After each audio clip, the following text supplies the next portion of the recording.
जय हिंद। नमस्कार साथियों, आज के सेशन में हम बात करने वाले हैं केमिस्ट्री मोस्ट रिपीटेड क्वेश्चंस में। अगर आप ये फर्स्ट सेमेस्टर में, तो आपके लिए ये class one of the most important होने वाली, क्योंकि लखनऊ यूनिवर्सिटी में अभी सेमेस्टर एग्ज़ाम होने वाले हैं।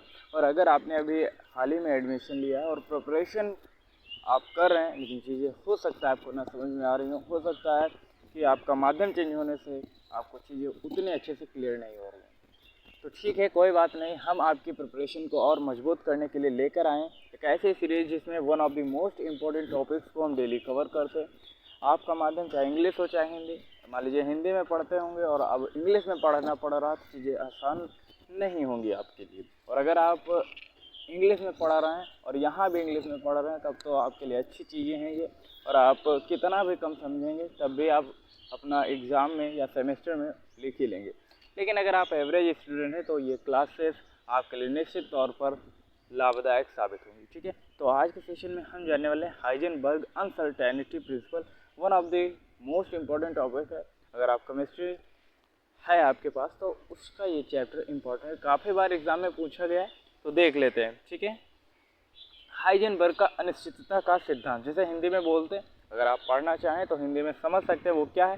हाइजेनबर्ग ने ये बताया, कोई भी कण अगर गति की अवस्था में है तो उसकी स्थिति और संवेग का एक साथ निर्धारण नहीं किया जा सकता। उन्होंने ये बताया, किसने? हाइजेनबर्ग ने क्या बताया था कि कोई भी कण अगर गति की अवस्था में है तो उसकी स्थिति और संवेग का एक साथ निर्धारण नहीं किया जा सकता। और उसके लिए ये इक्वेशन दी थी, डेल्टा एक्स क्या है? कण की स्थिति, और डेल्टा पी क्या है? संवेग यानी कि momentum, is equal to h by 4 pi. ठीक है, बराबर भी हो सकता है और वो इससे छोटा भी हो सकता है। अगर आपको इंग्लिश में जानना है तो कैसे लिखेंगे या कैसे समझेंगे, ठीक है, तो वो भी देख लेते हैं एक बार। तो यहाँ पर दिया है, position and momentum of an electron can not be determined simultaneously with absolutely accuracy. वही बात दी गई है कि कोई भी कण जो है उसकी स्थिति और संवेग को एक साथ निर्धारित नहीं किया जा सकता या उसके बारे में एक साथ नहीं बताया जा सकता। ठीक है, तो ये इक्वेशन भी यहाँ पर दी गई है, आप इक्वेशन को ध्यान से देख सकते हैं और नोट कर सकते हैं। ठीक है, स्क्रीनशॉट ले सकते हैं ताकि ये चीज़ें आपको लंबे समय तक याद रहे। उसके बाद एक एग्जाम्पल भी हो जाए। ठीक है, तो आप एग्जाम्पल देख सकते हैं, कर सकते हैं। ठीक है, आसान सा क्वेश्चन है। और आप सभी के लिए एक इम्पॉर्टेंट न्यूज़ ये है कि हम बहुत जल्द 6 से लेकर 12th तक के बच्चों के लिए कुछ बड़ा करने वाले हैं। आप चाहे हिंदी मीडियम के हो या इंग्लिश मीडियम को, आपको नॉलेज होनी चाहिए। नॉलेज से मतलब है भाई, माध्यम कोई भी हो उससे फ़र्क नहीं पड़ता।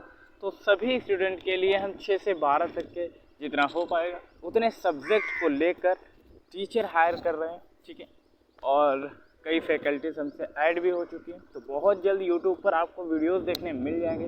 अगर आप अपने घर में सीनियर हैं तो अपने छोटे भाइयों को ये चैनल रिकमेंड कर सकते हैं, आप अपने दोस्तों के भाइयों को ये चैनल रिकमेंड कर सकते हैं, उनकी बहनों को चैनल रिकमेंड कर सकते हैं, ताकि वो अपने नॉलेज को इंक्रीज कर सकें। ठीक है, तो आई होप ये वीडियो आप सभी के नॉलेज को इंक्रीज करने के लिए सफिशिएंट रही होगी। मिलते हैं ऐसे ही मोस्ट इम्पॉर्टेंट वीडियो के साथ, तब तक के लिए जय हिंद, नमस्कार। देखते रहिए SS लाइफ टाइम।